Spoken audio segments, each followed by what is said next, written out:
నమస్తే అందరికీ. మరి ముఖ్యంగా మా పర్యాటక ప్రేమికులకి మీ కిరణ్ స్వాగతం చెప్తున్నాడు. సో ఈసారి మిమ్మల్ని ఎంతో ప్రసిద్ధి చెందినటువంటి ప్రకృతి పర్యాటక ప్రాంతమైన ఊటీకి తీసుకెళ్తున్నాను. సో మన ఈ ప్రయాణము హైదరాబాద్ నుండి మైసూరు మీదుగా ఊటీకి చేరుకుంటుంది. సో దాదాపుగా 845 కిలోమీటర్లు మరియు 17 అవర్స్ ప్రయాణం ఊటీ చేరుకోవడానికి. సో మనం ఎక్కడికి వెళ్ళినా మన హైదరాబాద్ బిర్యానీ ఉండాల్సిందే. అలా డిన్నర్ చేసి సో మళ్ళీ మా ప్రయాణాన్ని కొనసాగించాము.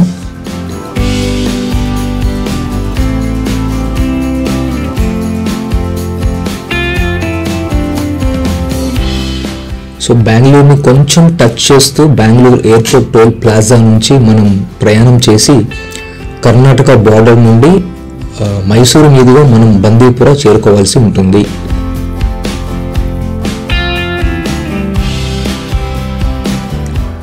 మైసూరు నుండి ఊటీకి దాదాపు 125 కిలోమీటర్లు. చాలా చాలా అద్భుత ప్రయాణం. సో ఫారెస్ట్ నుండి మనం ప్రయాణం చేయాల్సి ఉంటుంది.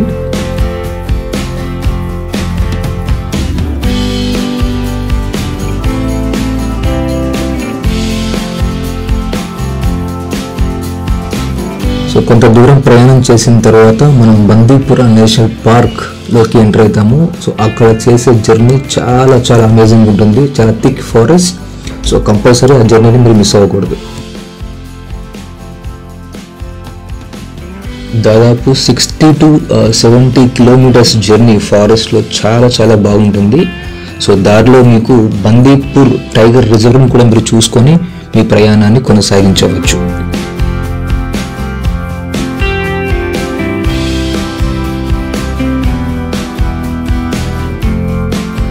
అలా మీరు అద్భుతమైనటువంటి ఫారెస్ట్ జర్నీని ఎక్స్పీరియన్స్ చేస్తూ కర్ణాటక తమిళనాడు బార్డర్ అయినటువంటి ముదుమలైకి చేరుకోవాల్సి ఉంటుంది.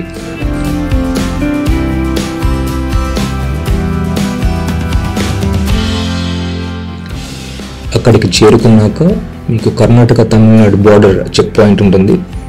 అక్కడి నుండి దాదాపు 40 కిలోమీటర్లు ముదుమలై టైగర్ రిజర్వ్ ఫారెస్ట్ నుండి మీ ప్రయాణం చాలా అద్భుతంగా ఉంటుంది.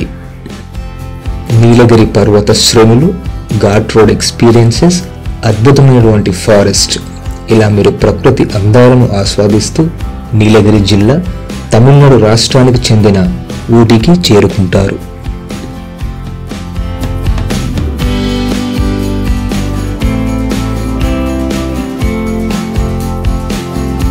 చూస్తున్నారు కదా, ఊటీకి ఎంటర్ అయిన తర్వాత వచ్చేటువంటి మొదటి హిల్ వ్యూ పాయింట్ అనమాట. దీన్ని కల్హట్టి హిల్ వ్యూ పాయింట్ అంటారు. సో వచ్చినటువంటి పర్యాటకులు ఎంతో సంతోషంగా వాళ్ళ కుటుంబ సభ్యులతోటి ఫొటోస్ తీసుకుంటూ వీడియోస్ తీసుకుంటూ మంచి మెమరీస్ని క్రియేట్ చేసుకుంటున్నారు.